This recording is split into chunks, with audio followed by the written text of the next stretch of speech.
Hey guys, welcome back to my channel, welcome back to another video, and today I have some great news. And I also have some really terrible news. So the good news is I got a new mic. So I hope that this sounds a lot better than what my videos normally sound like. And the bad news is I am reviewing Spin the Dawn by Elizabeth Lim.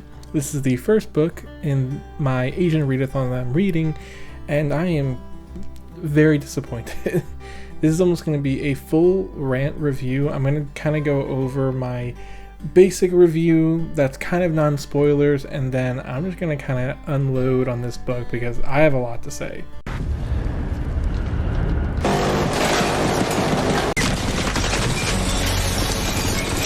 So I'm sure that you guys have definitely heard of this book. It definitely made its rounds around the community. It was one of the Owl Crate boxes. It's got a beautiful cover. You'll probably recognize the marketing tagline, which is "It's Mulan meets Project Runway."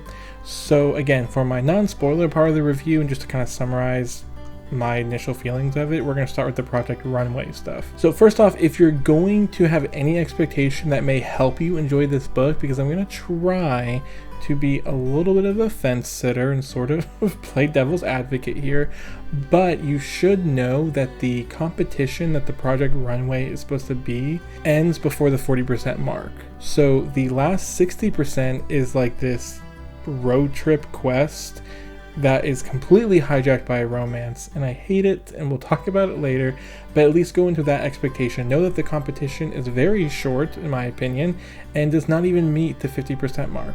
I'm gonna go and throw up a disclaimer real quick right here and just say that I normally don't like romances, especially when they hijack my novel. So like, this may not be a problem for most people, but it was definitely for me. So back to the competition, it's incredibly lackluster and disappointing. It's really short, multiple people get eliminated really quickly, and we don't really get any buildup of Maya's creativity or her skill. It's really more about people scheming.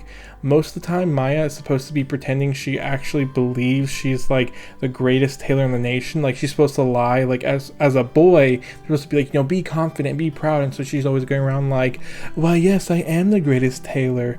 But honestly, there's nothing in the book that disputes this fact. Like, she literally seems like she's like the greatest person. Like, pretty much whenever she starts to do her craft, like, the author just kind of throws in some pretty words to describe like the fabrics she's using, and then like poof, you have like her completed work, and it's like extremely shallow. And like I said, it mostly goes towards like her trying to not be more creative or be better or more artistic. It's like trying to not get screwed over by her competition that's basically trying to kill her. And again, we're going to talk about that a little bit more later. But for the next non-spoiler part, the Mulan part is really only the fact that she's a girl that is trying to do something a man should be doing, so she disguises herself. I mean, also she's doing it because her father literally can't, and neither can her brother.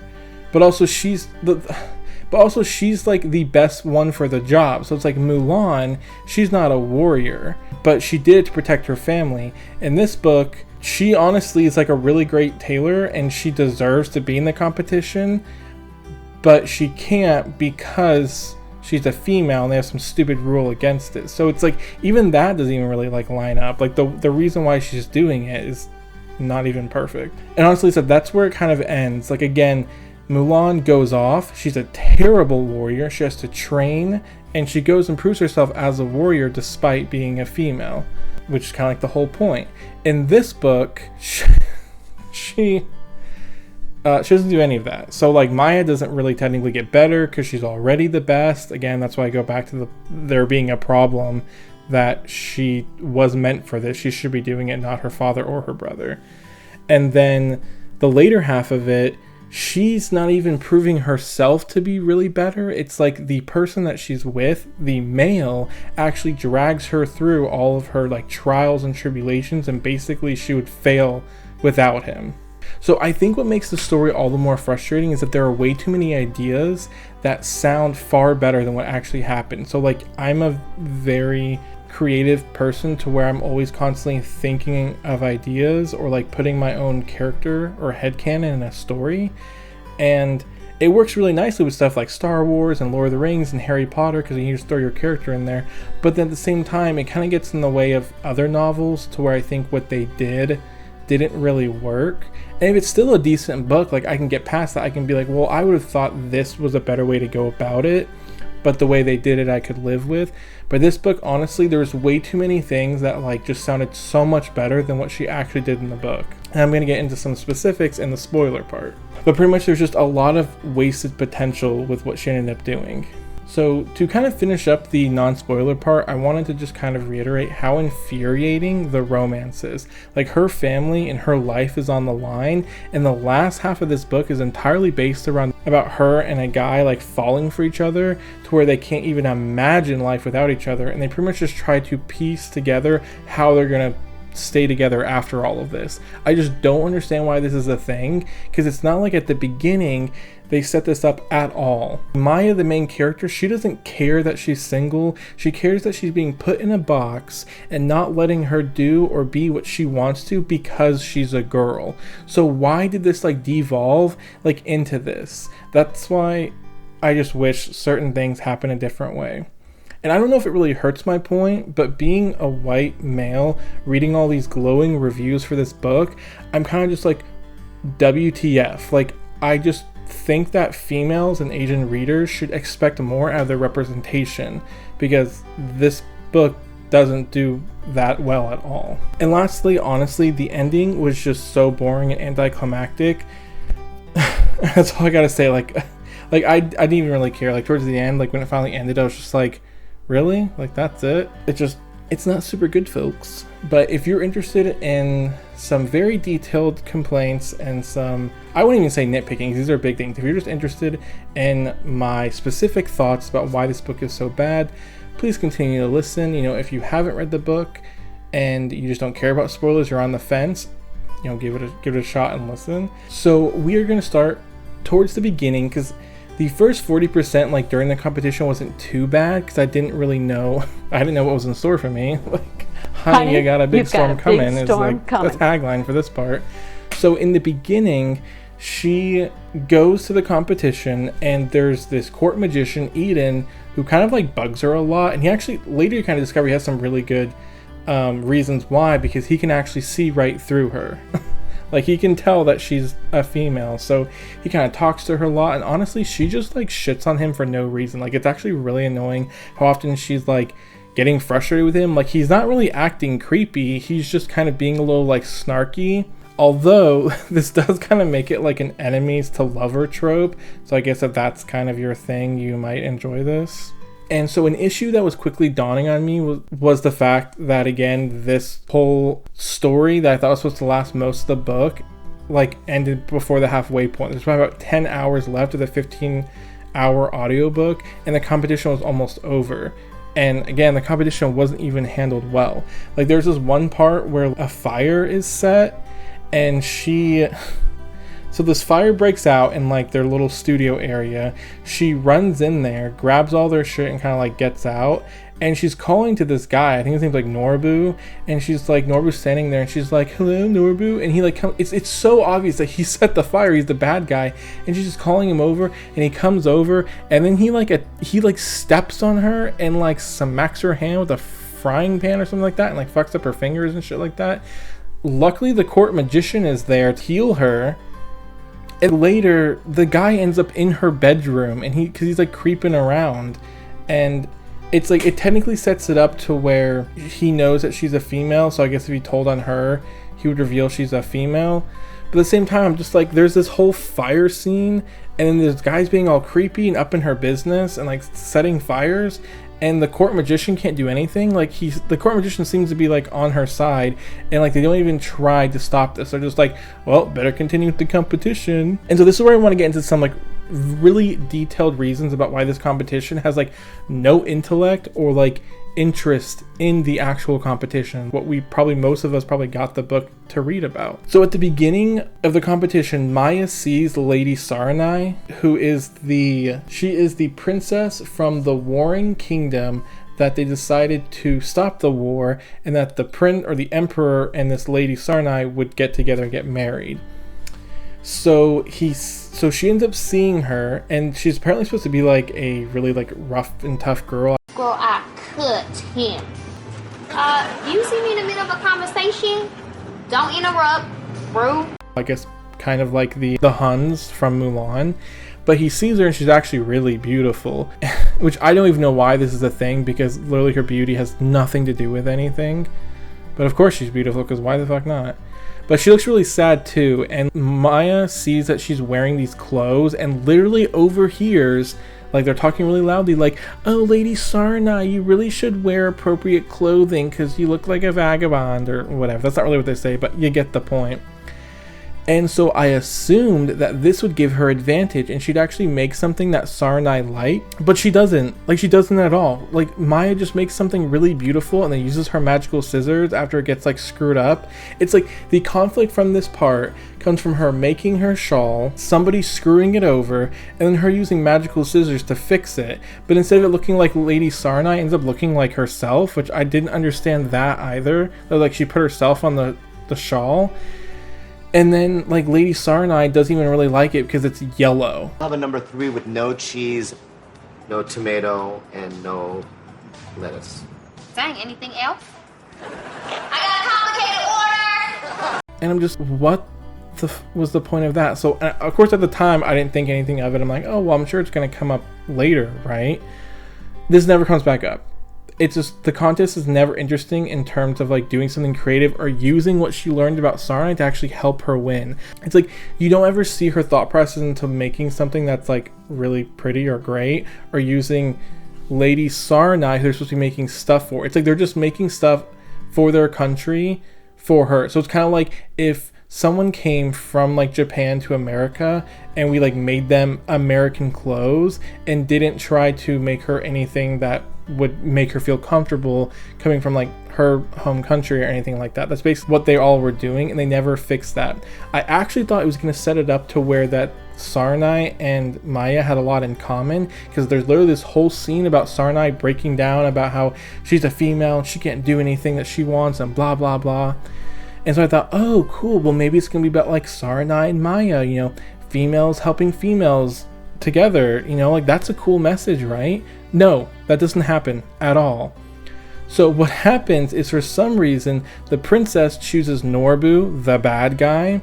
And honestly, at this point, I just wanted to like DNF the book and just be like, you know, whatever, pretty princess lady bitch, screw you. I'm gonna go have fun with your new tailor. I think it was just because the Norbu was gonna be a better spy than like Maya was, or some crap like that. I don't know. But then so Maya reveals that Norbu does magic, and then Norbu reveals that Maya's a girl. And so you probably think, oh well, clearly, well, I don't know what you thought was gonna happen, but what does happen is that Sarnai is a hypocritic bitch and basically sends her to go get whipped, and it actually says that in detail of her getting whipped, and then basically decides that she's gonna get killed the next morning. I'm like, excuse me, what? Number 5 with a boneless, skinless chicken that is slightly seasoned. No, security! Security! It's a go. And I kind of thought, first off, I thought I wasn't going to care either way if this did or didn't happen, but I thought that, okay, well, maybe the princess is doing this on purpose to get her out of there and maybe get her on her side or something like that. Like, I don't know, like something creative. But no, she literally doesn't care and just wanted her to like get whipped and die. So, but the emperor and the court magician end up wiping everyone's like memories, so no one even remembers that it happened. And if you're still trying to get me to feel bad for the empress, because later kind of reveals that she just wanted to like, you know, not let the wedding happen. She was trying to like create this stupid tournament and draw it out so she wouldn't have to get married. You sure you just don't want a Coke? Pardon? I gotta get the ice cream out, put some cookies all up in it. I don't even know how to use that blender. They got me pressing all these crazy buttons. No, you can have a Coke. I'm just like, I still don't feel sorry for you, because she still like was gonna have Maya get killed. So she's a completely unsympathetic character, and honestly, just I don't see the point of her. Like, she's so bad. She's just a mean lady. So one thing I thought was kind of weird was that the court magician is like, they queer baited you into thinking the court magician might be gay, which I think is also another reason why it was hard for me to believe that they got into a romance later. So, because they keep mentioning, like, they keep making little nods about, oh, I bet I'm going to send you off to the court magician later, if you know what I mean. And the court magician is just, like, playing it off like, hee hee, like, you don't know what you're talking about or whatever. I don't know. And at one point, someone finds out that, not that Maya's a girl, but that Maya likes boys. And so Maya's just, like, admits it because it's easier to, I guess, be gay than a female or whatever. And so they just think that, like, the magician and the boy are together, and I don't even, like, in hindsight this is so confusing. When I read it I didn't really care about it, but when you look back on it you're like, why was this even a thing? Because he's not gay and LGBT representation doesn't come up again. Like, it's so weird. So anyway, so the whole forgetful magic thing kind of happens, which is weird in and of itself. It's like he just made everyone drink some tea and forget that this ever happened. Okay. So I'm gonna skip forward a lot. We're gonna go right into the terrible romance of the book. This is pretty much all, like I said, after the 50% mark, pretty much what's supposed to happen is she's supposed to go and collect 3 things, like to make 3 dresses about the sun and the moon and the stars or whatever. And the magician ends up going with her to make sure she, like, succeeds or whatever, because she literally can't do anything by herself at this point. So the awkward part starts getting really bad. It's like they kind of, you realize they're starting to kind of like each other, but they're not really doing anything about it. So after they cross the desert, they end up finding, like, this caravan of people, and they end up, like, getting drunk or something, and everyone just, it's okay. So she is still pretending to be a guy. No, wait, is she a guy? I don't really know at this point. Basically, she's not supposed to be with him. Oh yeah, I think she's just like a tailor or something like that. So she's a female, and they are, I guess they're acting like they're cousins, or they say they're cousins, but then people are just, oh, we know you're actually married.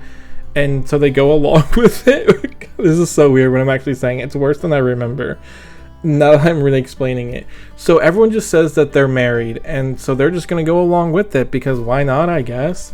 And so Maya ends up getting, like, drunk, and this part is so cringy. It's so cringy. Eden's like, hey girl, you getting sloppy drunk, maybe we should, like, get up and get out of here. And then the whole group, the whole caravan, start telling them to kiss. They're like, yeah, give her a kiss, yeah, give her a kiss before you go. And I'm like, what is this? Like, why are people chanting for these 2 people to kiss? Like, does every time, like, a couple gets up you have to, like, kiss each other in front of, like, everyone else before you go to bed? Disgusting!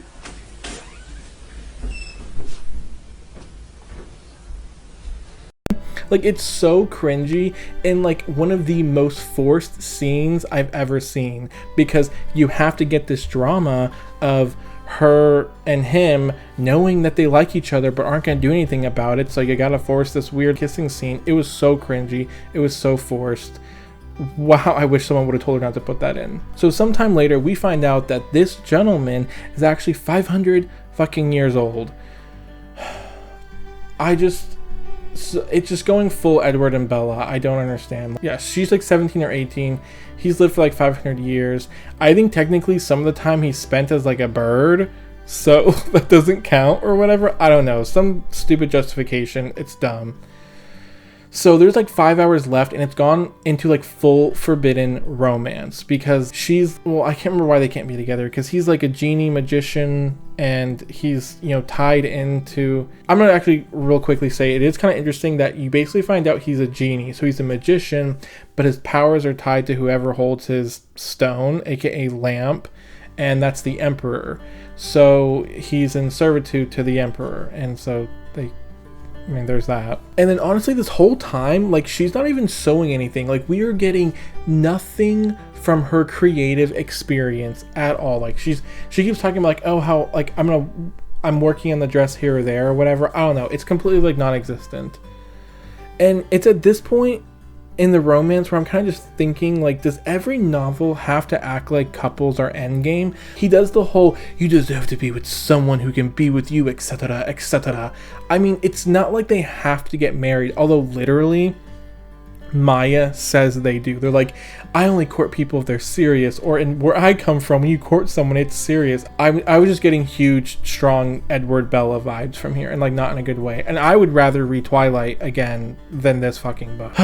So anyways, the idea sounds cool to go and find strange objects to create outfits out of, like the sun, the moon, and the stars, but it's honestly barely prevalent. Some people like praise the culture of the world and how it's like Middle Eastern and like Far Eastern culture, but I didn't get any of that.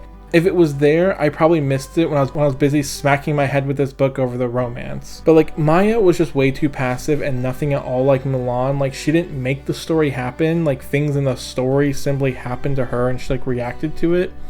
Like I said, there's no artistic depth presented to her in her craft. She doesn't really seem to go into any specifics on how she does the art, or more importantly why and where like her amazing dresses even like come from. This next thought I had was so overwhelming that I couldn't think of the story the same anymore. But listen to this. I had an idea of how to make the story 10 times better. I really wish I could make this happen. So while this bitch is climbing a mountain, I'm kind of just thinking, I don't really see her doing this. Why is she doing this? She's not physical.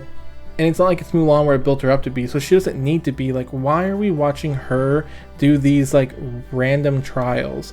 And I just think, what if her brother, who if you don't know, if you haven't read the book or don't remember, she had 3 brothers. They all went off to war and 2 of them died. The one that survived, I think, actually wasn't sent off to war. He actually ran away from home. And he came back like crippled, like he had like a broken leg or something like that. And then, so that's why when she goes off to the competition, she has to pretend to have a broken leg because she's supposed to be that brother. She's not her father, she's supposed to be like that brother. And so I had this thought, I'm like, what if after she wins the competition and gets announced as being the court tailor, it would be so interesting if like her brother and her father like visited the capital. And when they found out that she had to go on this journey to get these 3 items, it would have been so interesting if the brother actually went with her. So like, because she seems like she cares a lot about her brother. She's telling him, oh, make sure to walk, a couple steps for every day that I'm gone or something like that.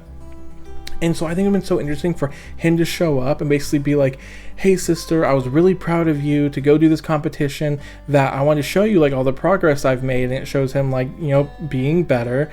Now I'm not getting into the specifics of how he actually broke his leg or how crippled he actually is. This is me.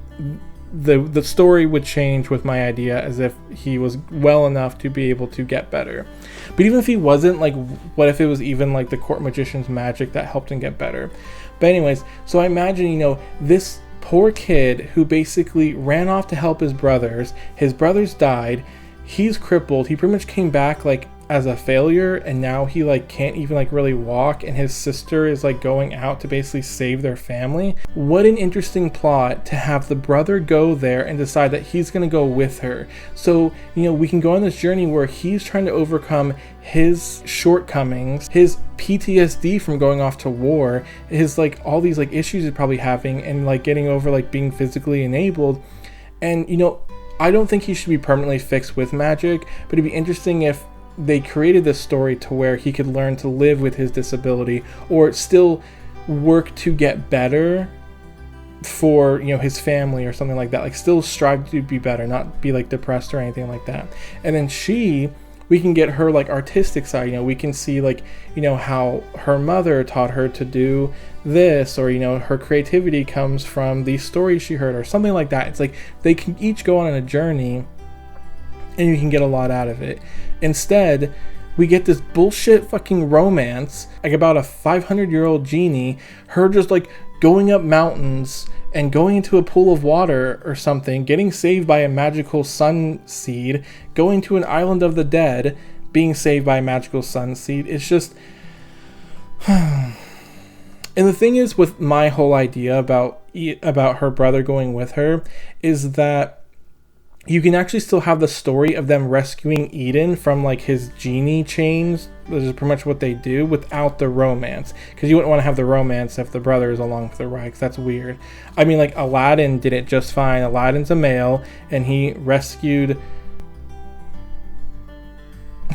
I actually can't remember his name, but his name is Genie. So he rescued Genie from his lamp, And honestly, that was way more fucking meaningful than her romance with Eden. Anyway, that was my biggest revelation of the book. That's like the thing that I kind of felt a little pat in my little back on, because I'm like, that's such an amazing idea, and I would have cared so much more. So the next part is, I'm just wondering, like, were the scissors, like her magic scissors, a mistake? Basically, it just created really awkward tension of her not being able to use them because it diminishes her accomplishment, which I also thought. I'm like, yeah, you can easily cheat, but then it's not really your work. But again, it doesn't really build up the story of her trying to create good work because she just already does it. Like, she doesn't even need the fucking scissors. I don't understand.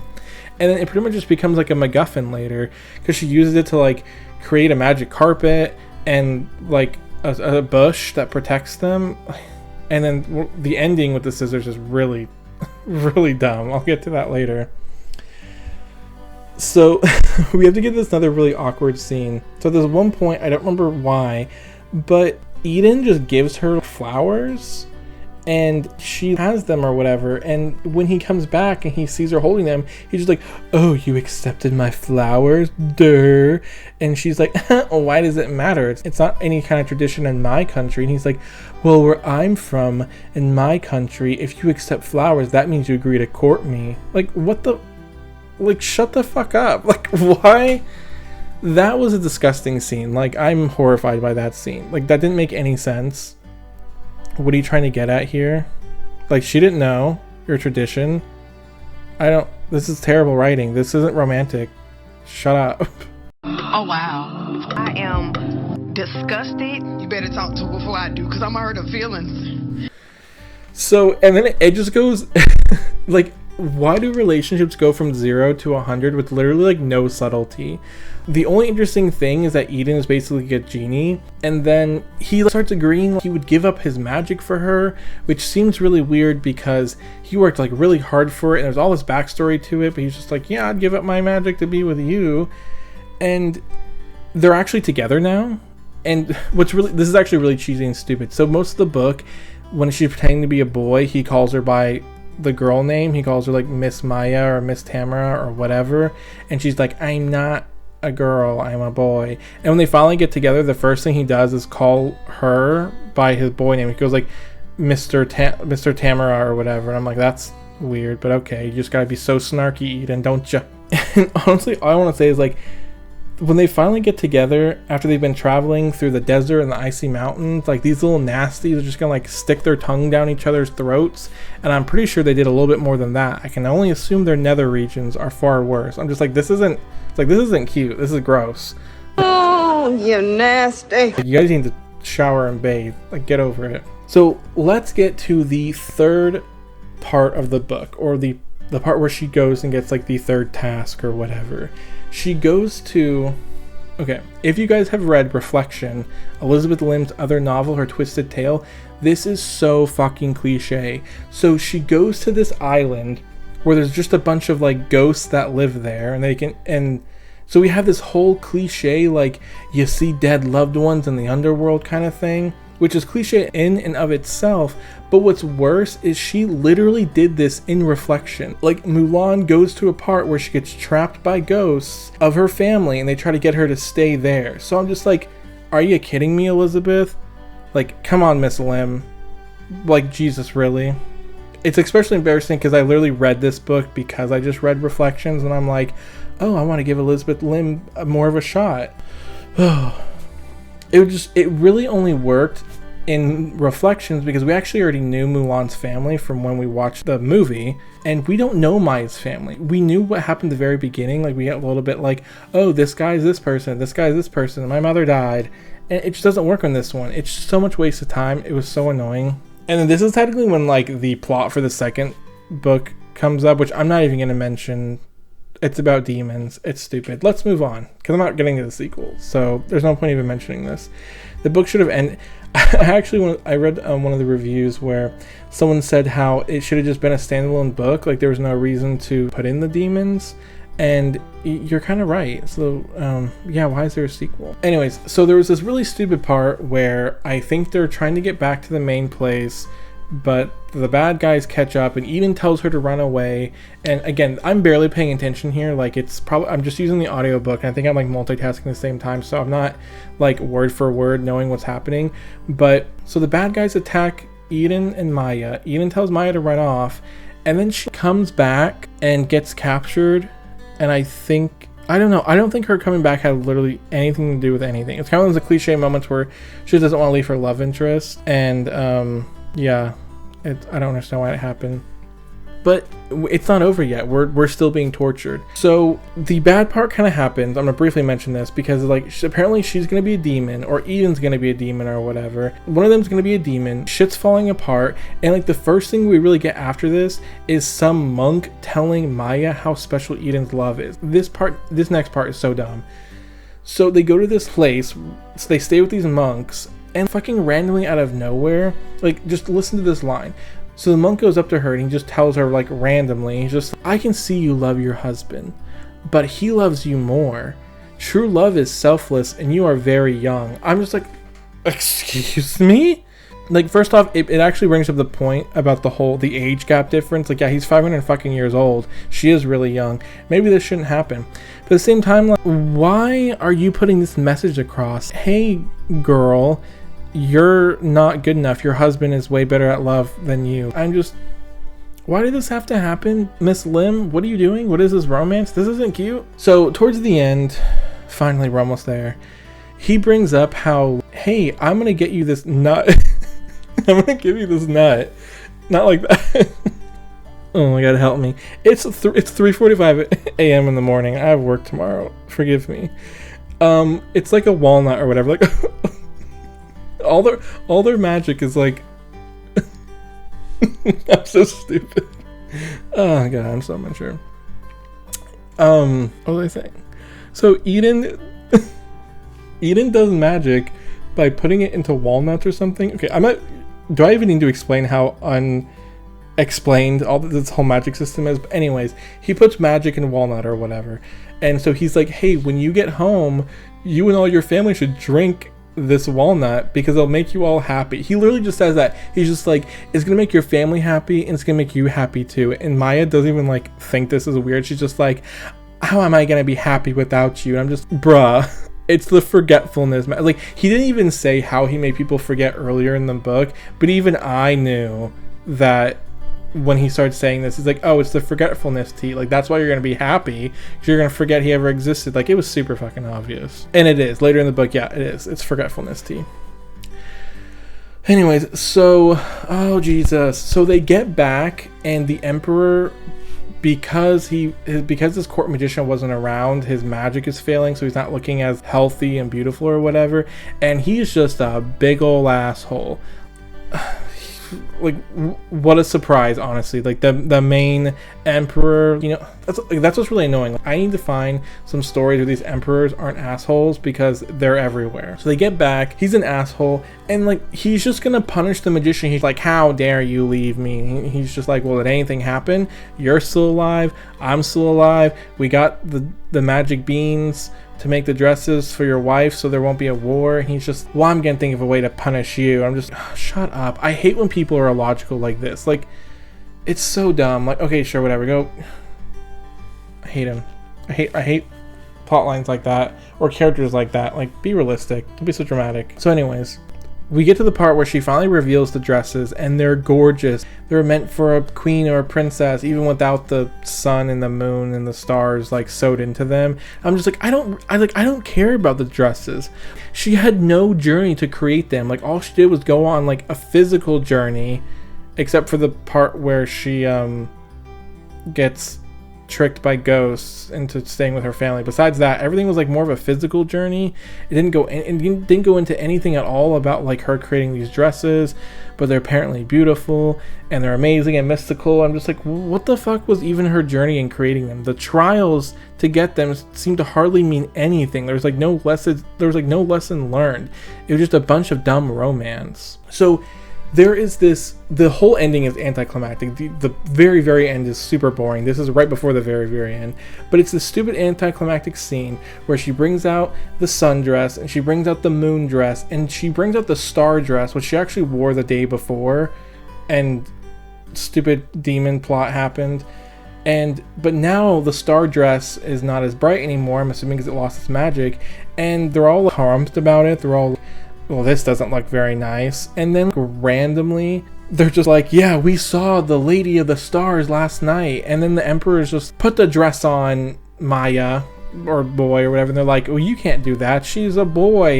And the Emperor's like, no, she's not, she's really a female. Like, it's so random. I don't understand why he's just like, she's a girl, now put the dress on. So she does, and then it's like, and just very casually she puts the dress on, it doesn't work, and it literally just says she pulls out her scissors and the magic works. Like, that's all she does. Like, I'm not kidding. Like, read the lines. It just says she pulls out her scissors and the dress just lights up like the fucking 4th of July or something.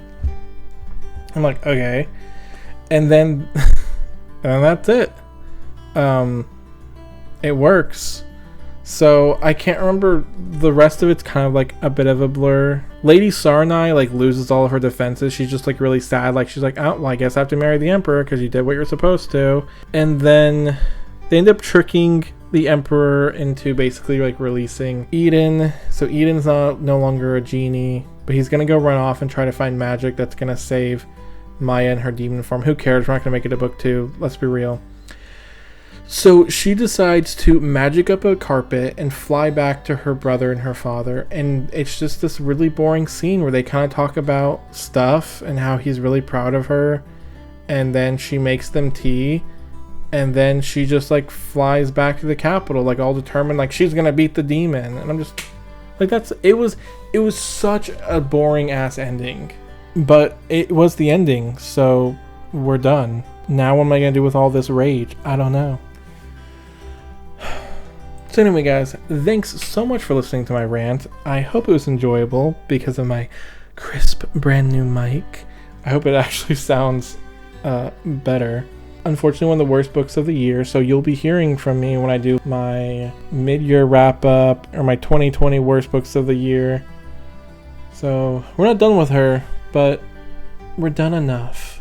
So yeah, guys, I hope you enjoyed this. I know rants can usually be fun. What I like about my rants is I usually have really good reasons why I don't like them. Where sometimes, like, I feel like when I read a really, really good novel, I can't articulate for shit why I like the novel so much. I'm just like, yep, it was a 5-star. I liked it. I had fun. But like when I get 1 stars, I know every nook and cranny of why that book is so awful. I don't know what that says about me. But I hope you guys enjoyed, and leave your comments down below if you've read this book. I won't insult your opinion. If you feel differently, please don't insult mine. I'd be more than happy to discuss why we feel differently about these. And if you're a booktuber and have your own video on this, link that below so I can go watch it. So thanks guys for watching. I know it's been a long video. Hope you had fun and have a great day. Welcome to King Burger, where we could do it your way, but don't get crazy.